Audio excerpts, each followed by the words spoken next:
မောင်မိုက်တဲ့ညတညမှာတိုမီနဲ့ဗင်နီတို့ကြွက်လေးနှစ်ကောင်ကဘာမှသချင်းတစ်ပုဒ်နဲ့တီးဆိုဖျော်ခင်းနေပါတယ်။ဒါပေမဲ့အားပေးမဲ့ပရိသတ်မရှိလို့ဆိုင်ရှင်မောင်းထုတ်တာကိုခံလိုက်ရပါတယ်။ဘားတော်တော်များများကနေမောင်းထုတ်ခံရတာကြောင့်စိတ်ညစ်ပြီးသူတို့ရဲ့အတိုက်စီကိုပြန်လာကြပါတယ်။နှစ်ယောက်သားအနားယူအိတ်ဆက်ခဲ့ကြပြီးဗင်နီတီရင်းတို့လာတော့ဒီရင်းတွေတိုက်ခတ်နေကသူတို့ရဲ့အတိုက်တွေကိုဖျားချလာတဲ့ရောင်စုံလေးနှန်းကြီးတစ်ခုကိုတွေ့ခဲ့ပါတယ်။အလေးနဲ့လာရလမ်းကြောင်းကိုတွားကြည့်လိုက်တော့အဖိုးကြီးတယောက်ကအလေးနှန်းတွေနဲ့စကားပြောနေတာကိုတွေ့ပါတယ်။သူတို့ပြောနေတာတွေကိုနားထောင်ကြည့်ရဲ့အခါမှာတော့အဲ့ဒီအလေးနှန်းတွေကတတဝါရရဲ့ဖန်ဆင်းရှင်ဖျားသခင်ဖြစ်နေတာကိုဗင်နီသိခဲ့ရပါတယ်။တတဝါတွေမှာသူတို့ရဲ့ညဉ့်ဉန်းမှုတွေစစ်ပွဲတွေလောဘတွေညံ့ပြလာတာကြောင့်ဖျားသခင်ကအကုန်လုံးကိုရှင်းပြပြီးအစားကပြန်စားရမယ့်အကြောင်းအဖိုးကြီးကိုမှာစကားပါနေတာပါ။ဖျားသခင်ကဒီကမ္ဘာမြေကြီးပေါ်မှာရပ်ပေါင်း40ကြာမုန်တိုင်းတစ်ခုကိုဖန်တီးမှဖြစ်ပြီးအကိုကြီးကိုတင်မောကြီးတစ်စီးကိုဆောက်လုပ်ခိုင်းပါတယ်။အဲ့ဒီတင်မောကြီးပေါ်မှာလည်းမျိုးနွယ်ဆိုတာရဲ့အထီးနဲ့အမနှစ်ကောင်စီပဲတင်ဆောင်ခိုင်းပါတယ်။အဖိုးကြီးကတော့တရိษံတွေအတွက်အစားအစာတွေကိုဘယ်လိုစီမံရမလဲနောက်ပြီးအရွယ်စားကြီးမားတဲ့စင်ကောင်မျိုးတရိษံတွေကိုရောဘယ်လိုတင်လာရမလဲဆိုတော့ခေါင်းစားသွားပါတယ်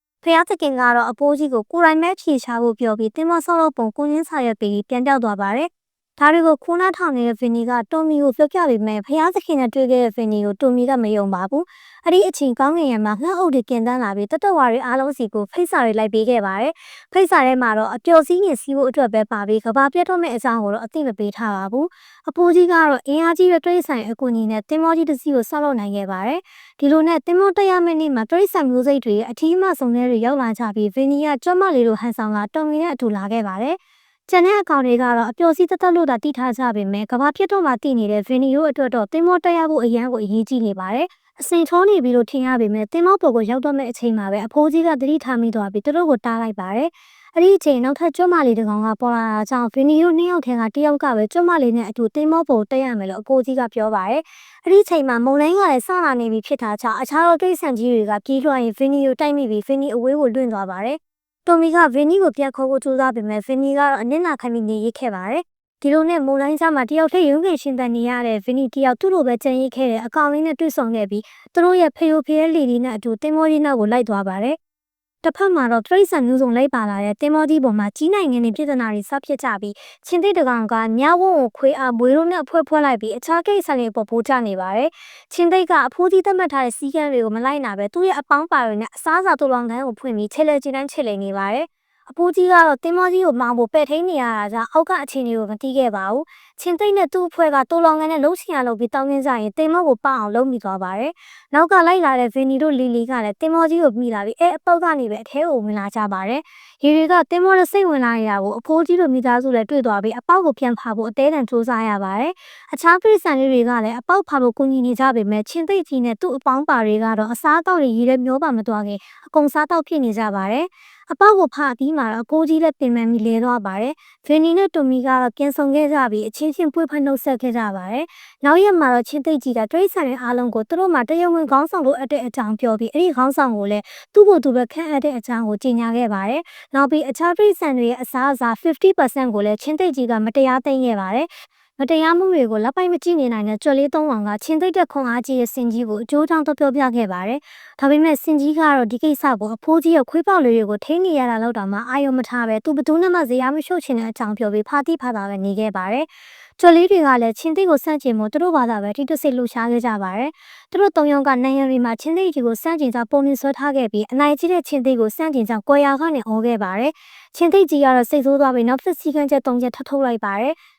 နံပါတ်1အနေနဲ့သူတို့ရဲ့ VIP နေတွေကိုကျူးကျော်လာတဲ့ဘက်ထရီဆိုင်ဆိုစားတော့ခံရမယ်။နံပါတ်2ရစ်ပူဇော်ရမယ့်သူကိုပဲရစ်ပူဇော်ရမယ်။နံပါတ်3ဒီစီကံချက်တွေကအငြင်းတန်းဖြစ်နေမယ်။သဘောမတူတဲ့သူတွေအကုန်လုံးကိုပင်လယ်နဲ့ပြစ်ချပြမယ်လို့ကြေညာလိုက်ပါတယ်။အဲ့ဒီအချိန်ခွေးပေါက်လေးကကစားရင်ချင်းသိကြီးရဲ့နေမီတွေကိုရောက်သွားတာကြောင့်ခွေးအားတွေကချင်းသိကြီးစီခွေးလေးကိုခေါ်သွားပါတယ်။ချင်းသိမကြီးကတားပြီးမှမွေးကတော့ဥပဒေကလူတိုင်းတို့ဆိုပြီးမြှောက်ပေးနေပါတယ်။ချင်းသိကြီးကလည်းအားလုံးကိုဥပမာညီနဲ့ပြပြီးဖို့အတွက်ခွေးပေါက်လေးကိုစားဖို့ဟန်ပြင်လိုက်ခြင်းစင်ကြီးကခွေးပေါက်လေးကိုလွှတ်လိုက်ဖို့ဒေါသတကြီးနဲ့ထားအောင်လိုက်ပါတယ်။စင်ကြီးနဲ့ချင်းသိတို့စပားနဲ့ရန်ဖြစ်ကြတော့မယ့်အချိန်မှာအဖိုးကြီးရဲ့သမီးလေးကဝင်တားလိုက်ပြီးတင်မောပေါ်မှာရန်ဖြစ်ကြရင်တင်မောကြီးမြုပ်သွားပြီးအားလုံးဒုက္ခရောက်သွားနိုင်တဲ့အကြောင်းရှင်းပြခဲ့ပါတယ်။ဒေါသပဲရှိရန်တင်တဲ့ချင်းသိကြီးကကလေးမလေးကိုစားဖို့လုပ်နေတာကြောင့်ကြွက်လေးတွေကလူသားတွေကပဲတင်မောကြီးကိုမောင်းနေတတ်တာအားကြောင့်လူသားတွေကိုမထီကိုဝင်ပြောပါတယ်။ဒီလိုနဲ့နောက်ဆုံးမှာပညာရှိဘီလီစိတ်ကြီးကိုပဲဆုံးဖြတ်ခိုင်းခဲ့ပါတယ်။ဘီလီစိတ်ကြီးကတချင်းစုပြန်ဝဲချင်းပါပြီးအနိုင်ရရှိသူကိုခေါင်းဆောင်တင်မြောက်ဖို့ဆုံးဖြတ်ခဲ့ပါတယ်။ချင်းသိကြီးကတော့သူ့နိုင်မယ်လို့ချစ်ချယုံကြည်နေပြီးသူခေါင်းဆောင်ဖြစ်သွားတဲ့အခါကျသူစိတ်ကြိုက်ဘသူ့ကိုစားရမလဲဆိုတာကြုံးဝနေပါတယ်။ အပိုးကြီးတို့မိသားစုကတော့စားစရာရွံနေလာပြီးဖြစ်လို့အနီးအနားကကုန်းမြေကိုရှာဖို့ဂျိုးမလေးတကောင်ကိုလှုပ်ခဲ့ပါတယ်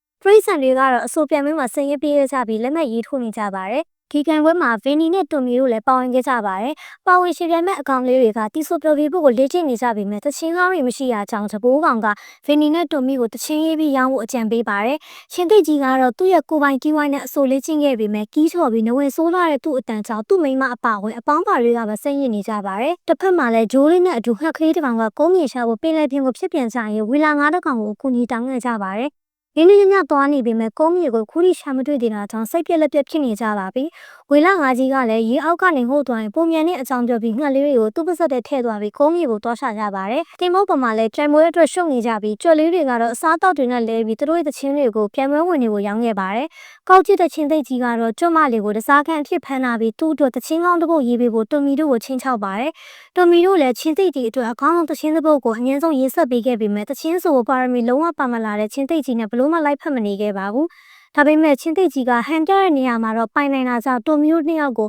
လိုက်ကနောက်ကနေချင်းဆိုပြီးသူကတော့နှကန်းလေးလုပ်ပြီးဟန်ပြမယ်။သူအနိုင်ရရင်ကျွတ်မလေးကိုလှုပ်ပေးမယ်လို့ပြောပါတယ်။တွန်မီတို့နှစ်ယောက်လည်းသဘောတူခဲ့ကြပေမဲ့ချင်းသိကြီးကောက်ကြည့်မယ်ဆိုတာကိုသိနေခဲ့ပါတယ်။အဲ့ဒါကြောင့်မွေးပါတကောင်နဲ့ခါရီဘာရာကောင်လေးကိုသူတို့လိုပုံစံဟန်ဆောင်ခိုင်းမှုအကူအညီတောင်းခဲ့ပါတယ်။တကယ်လို့ချင်းသိကြီးကသူ့အနိုင်ရရင်တော့မှကျွတ်မလေးကိုစားပြီးကိုကြံစီနေပြီးသားပါ။ဒီလိုနဲ့ပြပွဲနေ့ရောက်တော့မွေးပါနဲ့ခါရီဘာရာကောင်လေးကိုကျွတ်ဟန်ဆောင်ခိုင်းပြီးချင်းသိရီနာမှာနေခိုင်းပါတယ်။တော်မီတို့ကစီစဉ်လာတဲ့အတိုင်းခွေးအားတွေကိုလှည့်စားပြီးကျွတ်မလေးကိုကယ်ထုတ်ခဲ့ပါတယ်။ဒါပေမဲ့ခွေးအားတွေကတွေ့သွားလို့ထွက်ပြေးကြရပါတယ်။တစ်ဖက်မှာတော့ဘဲလီတန်တန်နဲ့ဇီးကွက်တို့ကတွန်မီတို့ရေးပေးထားတဲ့သချင်းကောင်းလေးတွေနဲ့ပရိသတ်တွေအားပေးမှုကိုရခဲ့ကြပါတယ်။အဲဒီနောက်ကျက်စင်တကောင်ကဖြောထီရပြီးစင်တွေကဘေးကနေကပ်ပြောက်ဖြောထီနေပါတယ်။စင်ကြီးတွေရဲ့ကားကုန်နေမှုကြောင့်တင်မောရဲ့ဖားရတဲ့အပေါက်ကနေရေတွေစိတ်ဝင်ကုန်ပါတယ်။နောက်ဆုံးမှာတော့ချင်းသိကြီးတီဆိုရမယ့်အလှည့်ကိုရောက်လာခဲ့ပြီးတွန်မီတို့နှစ်ကောင်ကလည်းခွေးအားတွေလက်ကနေပြေးရင်လိုက်ကနောက်ကိုအချိန်မီရောက်လာခဲ့ပါတယ်။တွန်မီကချင်းသိကြီးအစားလိုက်ကနောက်ကနေစိုးပေးနေပြီးချင်းသိကြီးကတော့ဟိတ်ဟန်ကီးနဲ့တရုပ်ဆောင်နေပါတယ်။ပရိသတ်တွေကတော့ဩဇာညောင်ပြီးချီနေတဲ့တန်ကိုသဘောကျနှစ်ချိုက်ပြီးတခဲနဲ့အားပေးနေကြပါတယ်။ဒါပေမဲ့တွန်မီကချင်းသိကြီးကိုပညာပြဖို့ဗယံပရာတွေထားဆိုလိုက်ပါတယ်။ချင်းသိကြီးကလည်းအတန်လိုက်လိုက်တရုပ်ဆောင်ရင်ယူးကြောင်ကြောင်ကြီးဖြစ်နေတာကြောင့်ပရိသတ်တွေကရဘောနေခဲ့ကြပါတယ်။အဲဒီနောက်ကလေးမလေးကလိုက်ကာကိုဖွင့်လိုက်တာကြောင့်အားလုံးကကြွက်လေးနဲ့ကောင်ဆိုနေမှန်တီးသွားကြပြီးကလင်ငကြစ်ချတဲ့ချင်းသိကြီးကိုဝိုင်းဝန်းကမ်းမွေးချပါတယ်။ချင်းသိကြီးကတော့မစားရတဲ့အမေတိတ်နဲ့ပပလုံးနေတာကြောင့်ချင်းသိကြီးအပေါင်းပါဖြစ်ကြတဲ့ဝုံဝုံနဲ့ညောက်တို့ကပါချင်းသိကိုကမ်းဝဲခဲ့ကြပါတယ်။တစ်ဖက်မှာတော့ကုန်းမြင့်သွားချတဲ့ဂျိုးကလေးကလည်းတစ်ကိုင်းတစ်ခုနဲ့အတူတင်မောစီကိုပြန်လာခဲ့ပါပြီ။အဖိုးကြီးတို့လင်းမယားလည်းကုန်းမြင့်နဲ့နီးလာပြီးဖြစ်ကြောင်းအားလုံးကိုတည်ငောင်းလာပေးရင်းနဲ့ပဲတင်မောကတစားတစားဖြိုချလာနေခဲ့ပါတယ်။ဝေလာငါကြီးကလည်းတင်မောကိုကဲနဲ့နေအောင်အတက်နိုင်ဆုံးတိုးပို့ပေးခဲ့ပြီးစင်တို့တစ်ကလအုပ်တို့လိုအကောင်ကြီးတွေကလည်းရေထဲကိုဆင်ပြီးသူတို့ရဲ့ကိုခန္ဓာနဲ့တရားတစင်ထိုးပေးလိုက်ကအကောင်ငယ်လေးတွေကိုဖျက်ချောက်စေခဲ့ပါတယ်။ဒီလိုနဲ့အချင်းချင်းရိုင်းမေးကူညီကြရင်တရိတ်ဆန်တွေအားလုံးတာယာတဲ့ကုန်းမြေပေါ်ကိုအန်ဒီပီကင်းနဲ့ရောက်လာခဲ့ပြီးရှင်သိကြီးကလည်းသူ့ရဲ့လုံးရဲ့အတွက်အဆက်ရခဲ့ပါတယ်။အဲဒီနောက်ကုန်းမြေပေါ်မှာဘာကြီးနိုင်ငံလင်းပြဿနာမှမရှိတော့ပဲစစ်စည်းတုံးပြရရှင်နေသွားကြရင်ဇလန်းလေးလည်းပြီးဆုံးသွားခဲ့ပါတယ်။